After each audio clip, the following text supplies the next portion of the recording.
کا قرآن کہتا ہے کہ میں جسے چاہوں لڑکا دوں, جسے چاہے لڑکی دوں, جسے چاہے دونوں دوں, جسے چاہے کچھ نہ دوں. تو جب یہ قرآن کہتا ہے تو اللہ ہی دینے والا ہے. ہم کیوں اتنا اللہ سے نراش ہوتے ہیں؟ ہم کو بس اللہ سے مانگتے رہنا ہے, ہم کو مانگتے رہنا ہے. جب تک ہمارے اندر طاقت ہے ہمیں اللہ سے مانگتے رہنا ہے. اب میں اس کا آپ کو پرسنل اگزامپل بتاتی ہوں.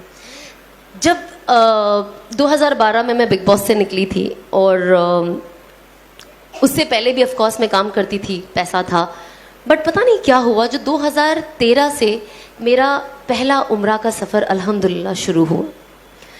اب سفر تو شروع ہو گیا, تو جب میں وہاں جاؤں نا, میں 2000 الحمدللہ 13, 14, 15, 16, 17 5 سال اللہ نے مجھے اپنے گھر بلایا, میرے گھر والوں کے ساتھ بلایا. اور جب بھی میں جاؤں مجھے آنیسٹلی آپ یقین کرو گے کہ نہیں, آئی ڈونٹ نو, بیکاز کبھی کبھی کچھ باتیں ایسی ہوتی ہیں نا, ہم کہتے ہیں نا کہ اللہ نے ایسا جادو کر دیا, اب میں کسی کو بولوں گی تو پتہ نہیں وہ یقین بھی کرے گا کہ نہیں. تو میرے ساتھ میں آپ لوگوں سے وہی بات شیئر کروں گی جو سننے میں نا بہت عجیب لگتی ہے, پر یہ ہوتا ہے لوگوں کے ساتھ. اسی لیے جب میں کچھ بھی سنتی ہوں نا, کسی کے ساتھ کوئی بزرگ کے ساتھ یہ ہوا, تو میں نے کہا نہیں وہ تو بزرگ تھے, جب میرے جیسے کے ساتھ یہ ہو سکتا ہے تو کچھ بھی ہو سکتا ہے. کبھی کبھی ہم کچھ سٹوریز سنتے ہیں, ہم کہتے ہیں بہت عجیب سٹوری ہے, یہ پاسبل ہی نہیں ہے, ہماری عادت ہے نا یہ چیز کرنے کی. تو جو میں آف کورس کام کر رہی تھی, میں تھوڑا پاپولر ہو گئی تھی بگ باس سے آنے کے بعد, اور مووی ملی تھی سلمان کے ساتھ, تو آئی واز لائک واو یہ وہ. بٹ جب میں عمرہ کے لیے گئی پہلی بار, اور جب آف کورس جب آپ کعبہ دیکھتے ہو تو آپ کی آنکھوں سے ویسے ہی رونا آ جاتا ہے, وہ کوئی نہیں روک سکتا ہے, وہ خوشی کے آنسو ہے, اور آف کورس غم کے. وہاں جا کے انسان کو, میں کہتی ہوں جب سے اس کا ہوش سنبھالا ہوگا تب سے لے کے ابھی تک کے سارے گناہ یاد آ جاتے ہیں فار سم ریزن. تو جب میں نے پہلی بار کعبہ دیکھا, اور مجھ سے پہلے ہی کہا گیا تھا کہ جب آپ پہلی بار کعبہ دیکھو نا تو اللہ سے خوب دعا مانگو, خوب دعا مانگو, اور ہر وہ چیز مانگو جو آپ کے دماغ میں آتی ہے. اور میں نے سوچا جب میں جاؤں گی تو میں اللہ سے مانگوں گی کہ اب جب میں نے کعبہ دیکھا ہے تو لوگ کہتے ہیں کہ جو مانگو کعبہ پہلی بار دیکھ کے دعا قبول ہوتی ہے, دعا تو ہمیشہ قبول ہوتی ہے. بہت ساری یہ روایتیں نا میں نے اپنی لائف میں توڑ دی. میں نے کہا یہ سب من گڑت کہانیاں بند کرے, لیکن آپ تو کعبہ صرف دیکھنے میں ہی اللہ کی کتنی کہتے 20% رحمتیں اترتی ہے, جو اوور آل یہ فضائل اعمال میں ہے, والیوم 2 میں. ابھی میری نئی تعلیم ہو رہی ہے تو تھوڑی بہت اوپر نیچے ہو جاتا ہے, پلیز معاف کر دینا. آئی ایم شیور آپ لوگ مجھ سے بہت زیادہ جانتے ہو, مطلب وہ ہوتا ہے نا ٹیچر کے آگے بچہ بول رہا ہے وہی بات ہے. تو بس آپ لوگ سب میرے ٹیچر ہو, اور میں کوشش کر رہی ہوں سیکھنے کی اور بولنے کی. جب میں بولتی ہوں تو مجھے یاد ہو جاتا ہے اور پکا. اور آپ لوگوں کو ہر چیز بتانے کا صرف یہی نظریہ ہے کہ وہ عمل میں اپنے اندر لے آؤں, کیونکہ ہم کو سب کو شیطان سے بچنا ہے مرتے دم تک. تو جب میں وہاں گئی نا تو مجھے ایسا لگتا تھا پہلے میں جاؤں گی نا, میں کہوں گی اور پکچریں دے دے اللہ میاں مجھے, اور کام دے دے, اور پاپولر کر دے. میرا دماغ میں یہی تھا. پر اب یقین نہیں مانو گے, جب میں گئی اور میں نے پہلی بار کعبہ دیکھا, میرے دل سے یہ دعا نکلی کہ اللہ مجھے ہدایت دے دے.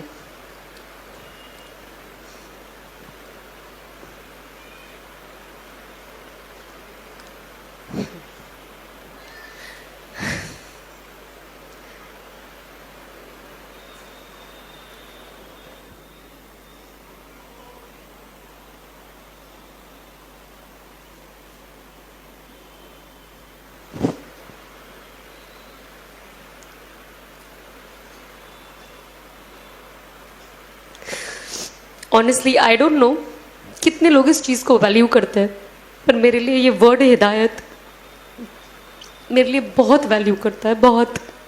اس چیز نے میری دنیا اور شاید میری آخرت بدل دی ہے. اور کہیں نہ کہیں جو اسبابی طور سے دکھتا ہے, میں سوچتی ہوں شاید مجھے جہنم کی آگ سے بچا لیا ہے. تو جب یہ ورڈ ہی آتا ہے نا تو میرا دل بہت بھر جاتا ہے کہ اللہ نے کیسا کر دیا. مطلب جب ہم پڑھتے ہیں نا قرآن شریف, اور اس میں لکھ کے آتا ہے کہ اللہ جسے چاہے ہدایت دے. تو جب میں اینڈ آتی ہے نا ایک اور کہ I was lost and he found me and he guided me, میں گمراہ تھی اور انہوں نے مجھے صحیح راستہ دکھایا. تو میں قرآن شریف ابھی بھی جب بھی پڑھتی ہوں, اور جب وہ آیت آتی ہے اور میں پڑھتی ہوں نا, میرے آنکھ سے آنسو ایسے ٹپ ٹپ گرنے لگ جاتے ہیں, اور مجھے رکنا پڑتا ہے کچھ وقت, کیونکہ میں خود ابھی تک یہ ڈائجسٹ نہیں کر پائی ہوں کہ اللہ نے زندگی میری کیسے بدل دی. بس اللہ استقامت دے اور آخری دم تک ہدایت پہ رکھے اور ہدایت پہ موت دے. تو میں نے اللہ سے مانگا کہ اللہ مجھے ہدایت دے دے اور مجھے اس حرام سے بچا لے اور مجھے حلال پہ ڈال دے. مجھے نہیں پتا میں کیا کروں. اگر میں یہ کام چھوڑوں تو میں کروں کیا؟ مجھے تو کچھ آتا بھی نہیں ہے, جاب پہ تو میں جا نہیں سکتی, تو میں کیا کروں؟ اس کے بعد میں نے انفارچونیٹلی دنیا ایسی ہے نا, یہ بہت سیڈ چیز ہے جو میں نے شادی کے بعد بھی بہت ایکسپیرئنس کیا ہے لوگوں کے ذریعے, بٹ میں ادروائز آپ کو ایکسپیرئنس بتاؤں گی کہ لوگ کہتے ہیں, جو لوگ تھوڑے بیچارے گمراہ ہو جاتے ہیں اور جو تھوڑے زیادہ ہو جاتے ہیں میرے جیسے, وہ کہتے ہیں سب چھوڑ دو, سب چھوڑ دو, ہدایت پہ آ جاؤ, صحیح راستے پہ آ جاؤ, صحیح راستے پہ آ جاؤ, اور یہ تو فحاشی ہے اور غیر محرموں کے ساتھ ایسے کام کرنا بے شک غلط ہے. بٹ جب انسان سدھرنا چاہتا ہے اور اپنی زندگی صحیح کرنا چاہتا ہے تو پھر وہ ان کے اوپر اپنے تانوں کی بارش کر دیتے ہیں کہ انسان الٹا پیر بھاگ جائے, کہ بھلے میں سیدھا ہو جاؤں لیکن مجھے لوگوں کو نہیں بتانا ہے کہ یار میں نے اللہ نے مجھے ہدایت کی توفیق دی, کیونکہ لوگ میرا مذاق بنا رہے ہیں اور شاید ان کی وجہ سے ایسا نہ ہو کہ میں واپس جہاں سے آئی ہوں میں وہاں چلی جاؤں. کیونکہ انسان کمزور ہوتا ہے نا, انسان تانے, آج ہم گھر میں تانے سنتے ہیں تو کیسا لگتا ہے کہ گھر سے بھاگ جاؤ, ہوتا ہے نا کبھی کبھی فیلنگ, بھاگنا نہیں ہے بٹ وہ فیلنگ آتی ہے نا ایک انسان کو. تو جب اتنی سی چیز پہ جب آپ کی امی آپ کو کچھ بول دے یا کچھ ایسا ہو جائے تو انسان سوچتا ہے یار کتنا کیوں ایسے, یار مجھے کیوں تانے دے رہے, انسان کتنا روتا ہے.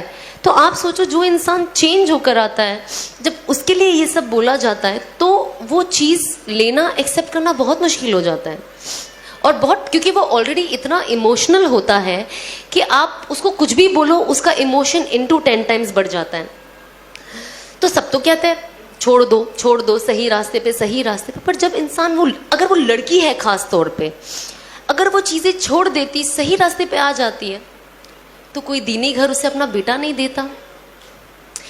تو جب آپ اپنا بیٹا نہیں دو گے تو اگر وہ لڑکی صحیح راستے پہ آ کے صحیح چیز اپنانا چاہے گی تو وہ اس میں آگے کیسے بڑھے. ہم جب یہ بات آتی ہے نا قربانیوں کی, اور جب ہم حدیثیں پڑھتے ہیں تو ہم نا یہ سارے ایگزامپلز لوگوں کو تو بہت اچھے سے دے دیتے ہیں, بٹ جب وہ اپنے پہ آتی ہے نا تو ہم وہ کرنا پسند نہیں کرتے. اسی لیے میں میرے ہسبینڈ کی بہت زیادہ شکر گزار ہوں, اور ساتھ ہی ساتھ میرے ساس سسر کی, جو یہ سارا سچویشن دیکھ کر مجھے خوشی خوشی ایکسیپٹ کیے.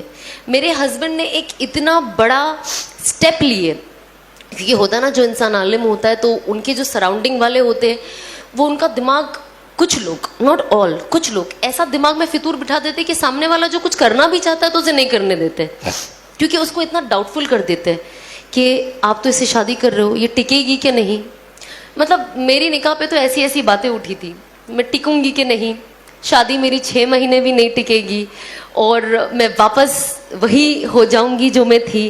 اور میں اللہ کو یہی کہتی تھی کہ اللہ مجھے صبر دے اور ان سب کو دکھا دے کہ یہ لوگ کتنے غلط ہیں. اور شاید جب وقت جائے گا اور لوگ دیکھیں گے تو شاید اپنا نظریہ بدلے.